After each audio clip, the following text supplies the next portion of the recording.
Now let us see some tricky problems in cosine transforms. By tricky problem I mean those problems which cannot be evaluated by the direct methods. So here is the first problem.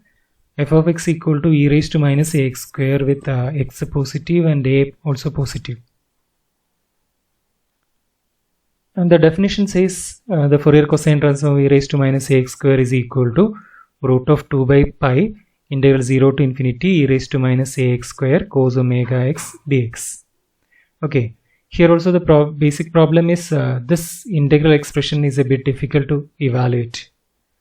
What you can think of is the method of integration by parts, where you take one of them as first function and the other as the second function and apply the integration by parts rule.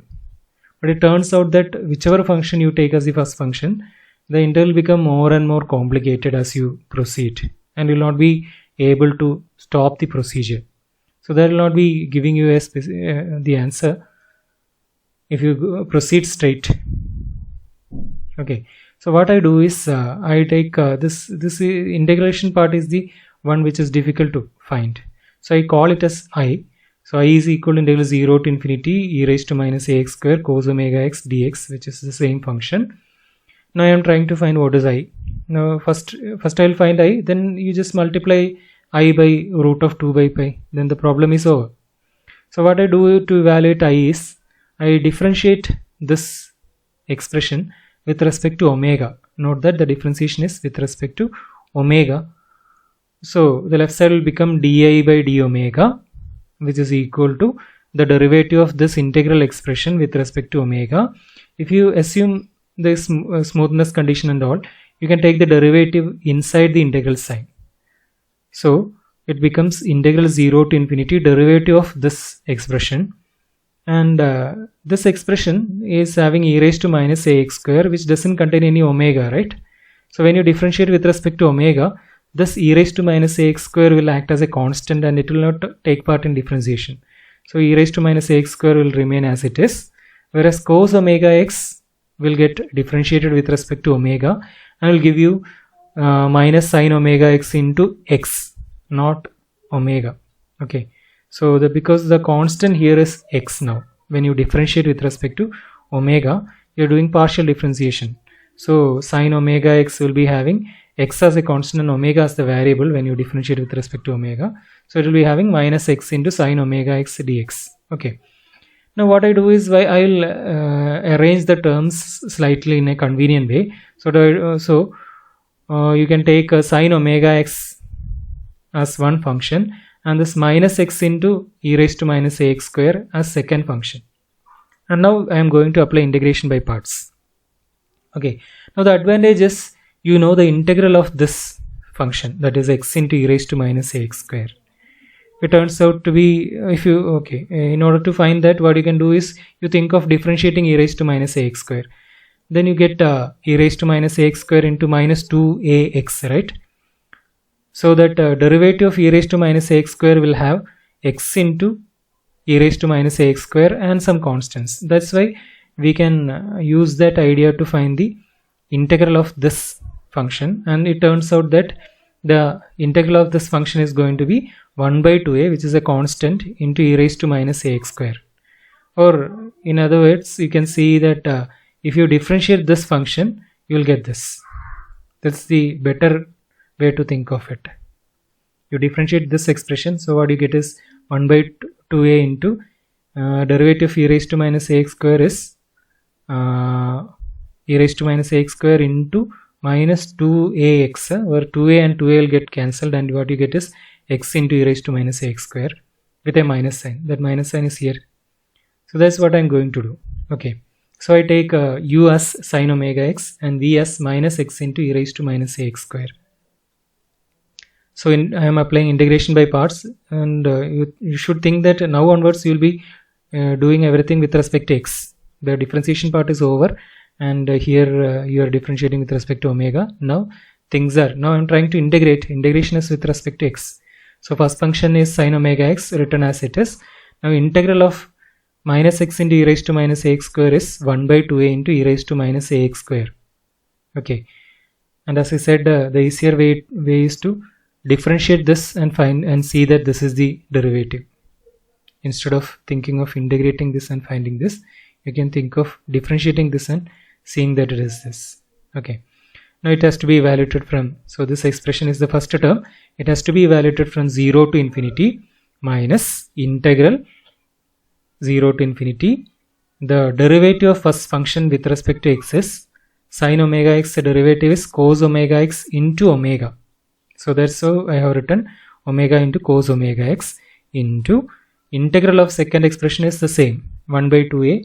The second expression is this, minus x into e raised to minus ax square. So its integral is 1 by 2a e raised to minus ax square dx. Okay. Now if you just look at the second term, then you can see that this omega and 2a are constant with respect to x, and hence they can be taken out of the integral. Because the integration is with respect to x, omega by 2a can be taken out. Now what remains inside is e raised to minus ax square into cos omega x dx, which is same as our I. Okay. So the second expression is actually minus omega by 2a times I. And the first expression is having an infinity as the upper limit. So when you put e raised to that x equal to infinity, e raised to minus infinity will become 0. And when you take the second lower limit 0, then it will be having sin omega 0, which is sin 0, which will become again 0. So the first part will be vanishing completely. So the answer is going to be di by d omega is equal to minus omega by 2a times I. So that is what written here. Di by d omega is equal to minus omega by 2a I, and the in between steps are written here. So the first integral is becoming 0 and second it will become omega by 2a times I. Okay, so that's how this is evaluated, and now we have ended up with a differential equation. This is a first order differential equation in I and omega. I is the dependent variable and omega is the independent variable. So di by d omega equal to minus omega by 2a times I, and this can be solved using variable separable method. So you take same kind of variable to one side. So di by I is equal to minus omega by 2a d omega. Okay, now just integrate it. So what you get is di by i's integral is log I. Log I is equal to the integral of this expression is I is taken here. Okay, so omega square by 2 will be the integral of omega. So minus 1 by 2a omega square by 2 plus c is an arbitrary constant. Okay, so I, in order to get I, you take exponential on both sides. So you get I equal to e raised to this expression. Now e raised to c is just another constant, so I call it as k. K is nothing but e raised to c. So k into e raised to minus omega square by 2 into 2, 4. 4a will be coming. So I is equal to k into e raised to minus omega square by 2a, and so we have evaluated the expression I. Now your answer is from this step, your answer is simple. Your fc of e raised to minus ax square is equal to root of 2 by pi into k into e raised to minus omega square by 4a, and you are done with, if you just want an answer. Okay, but here there is a problem. You don't know what is this k. So k will be having a specific value because this is a definite integral, right? So it will be having a fixed finite numerical value. So you need to find k also if you want to complete the procedure. Now to fix the value of k, you can adopt any method. So what I am going to do is I am trying to fix the value of k by using the help of gamma function. So what I do is I take omega equal to 0. So on both sides. So what happens is I at i's value at omega equal to 0 is equal to k into e raised to 0. That is e raised to 0 is 1. So k is equal to i's value at omega equal to 0. So that is why k equal to integral 0 to infinity e raised to minus ax square cos 0x dx will be, but cos 0 is 1, right? So k is equal to integral 0 to infinity e raised to minus ax square dx. So once you find this integral, then it is over, the problem is over, because you can just substitute that value here in I, and I can be taken for finding fc cap omega. Okay, so how to do that is a question. So suppose I get the value of k as root of pi by 2 root a, which you will see below. Anyway, assume that case value is found to be root of pi by 2 root a, then fc e raised to minus ax square, that is the Fourier cosine transform of e raised to minus ax square, is going to be root of 2 by pi into i's value, right? So I is equal to k into this, so root of 2 by pi into k's value is root of pi by 2 root a into e raised to minus omega square by 4a, 4 here, which is equal to 1 by root of 2a, because this root pi will get cancelled, and 2 and root 2 will get cancelled, and you get root of 2a in the denominator. So root of 1 by 2a e raised to minus omega square by 4a is the answer. Okay, now the question is, how did you get this value? Okay, so for that what I do is, to fix this value of integral, I can substitute ax square equal to t as we usually do, because this is a complex expression. So you put ax square equal to t, so 2ax dx equal to dt, and dx equal to dt by 2ax, and x is equal to x square equal to t by a, so x equal to root of t by a, and cancelling all those terms and all, you get dx equal to dt by 2 root at. Okay, so integral 0 to infinity, this e raised to minus ax square dx can be converted into t. You get which is equal to this dt by 1 by root 2 root a is there, right? So that's a constant, it can be taken out. So 1 by 2 root a integral 0 to infinity e raised to minus t, this, and dx is dt by root t can be taken to the numerator. You get it as t raised to minus half, and I'll write it as t raised to plus half minus 1, because it is t raised to minus half. And why I write like this is to make use of gamma function, and this is the pattern in which gamma function will appear. So this is something called gamma function of 1 by 2. Gamma function of 1 by 2, I'll explain it. So gamma function of 1 by 2 is actually gamma p is actually integral 0 to infinity t raised to p minus 1 e raised to minus t dt, and here p is nothing but 1 by 2. So that's why it's gamma 1 by 2, and gamma 1 by 2 value you can find from some table, gamma functions table, which is root of pi. That's how I get integral 0 to infinity e raised to minus ax square, which is k's value as root pi by 2 root a. So this is what I have made use of. Okay, and the question is, what is gamma function and all? I'll detail it if you are interested. Because before that, I'll see another problem which can be done in the same way, using the help of this previous problem. Okay, so what I'm going to do is, I am trying to find the Fourier transform of f of x equal to e raised to minus ax square, where a is positive and x is ranging from minus infinity to plus infinity, because you need Fourier transform. So the x value will range from minus infinity to plus infinity in the function. So Fourier transform of f of x is equal to 1 by root of 2 pi integral 0 minus infinity to infinity e raised to minus ax square, which is a function, into e raised to minus I omega x dx. This is the definition of Fourier transform. Now e raised to I theta is cos theta plus I sin theta, and e raised to minus I theta is cos theta minus I sin theta. That I'll apply taking theta as omega x. So cos omega x minus I sin omega x dx will come. Now this integral can be splitted into two. The first integral will be having cos, and second integral will be having I times integral e raised to minus ax square into sin omega x dx.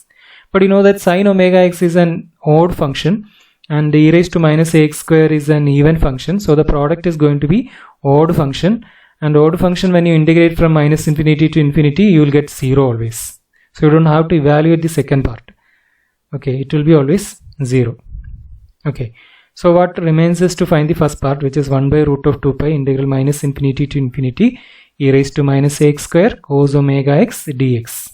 Okay, now this function, cos function, is an even function, and e raised to minus ax square is again an even function. So what is inside is an even function. This function together is an even function. If you integrate an even function from minus infinity to infinity, it is equivalent to doing it as 2 times integral 0 to infinity of the same function. So I use it here. Now this 2 and root 2 will get cancelled, giving you root of 2 by pi. So root of 2 by pi integral 0 to infinity e raised to minus ax square cos omega x dx, which is nothing but the cosine transform which we have seen in the previous problem.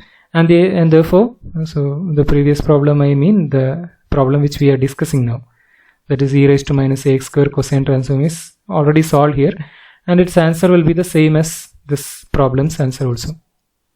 So the answer is going to be, the Fourier transform of this function is also going to be 1 by root of 2a e raised to minus omega square by 4a, and this finishes the problem. So this is done using the cosine transform. Okay, or you can start again doing the same thing from here, from this step onwards. You can do all those differentiation with respect to omega and all, and find this answer. Okay, now if you have time, you can just go through what is a gamma function and how it is of help to you. Okay, so I'll just say it in a few words.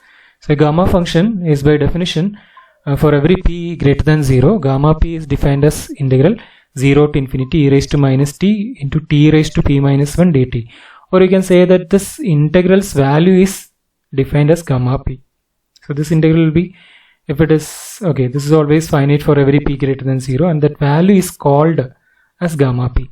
If you find gamma 1, so p equal to 1, so that will give you e raised to minus t into t raised to 0, which is 1. So you integrate it and you'll get the answer 1. So gamma 1 is equal to 1.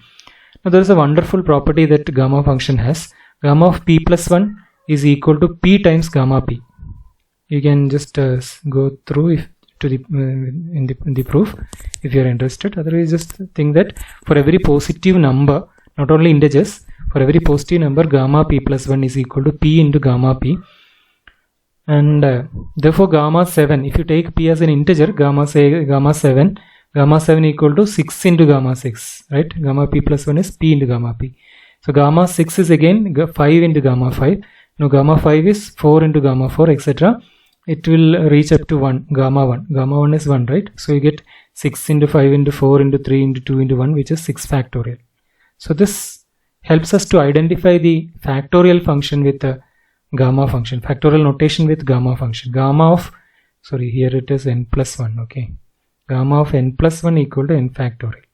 Gamma n plus 1 equal to n factorial it will come. Not gamma n equal to n factorial. Gamma n plus 1 is equal to n factorial, if n is an integer. And gamma half also can be found by doing this integration. It turns out to be root of pi. Gamma half is root of pi. I will not be integrating it, but you can get the table of gamma values and you can see that gamma half is equal to root of pi, or you can do some integration techniques and find this. I will not be detailing it. So this is about gamma function, and this will be made use of in many problems, especially when you need to generalize the factorial notation. We will go for gamma function, which we will see in Bessel function and all. Okay, so thank you.